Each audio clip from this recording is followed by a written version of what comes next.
This is BBC News from London. We regret to inform you that Her Majesty has passed away at the age of 73 years old.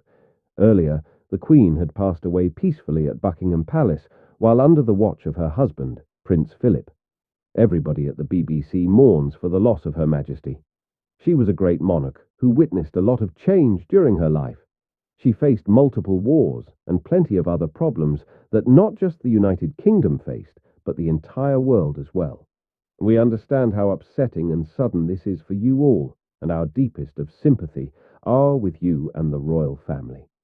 We thank you for your cooperation during this time of sorrow. With that all being said, King Charles III will officially become king. His coronation and Her Majesty's funeral will be announced at a later date. King Charles III will return to Buckingham Palace to address the nation as the new king. And now, BBC News.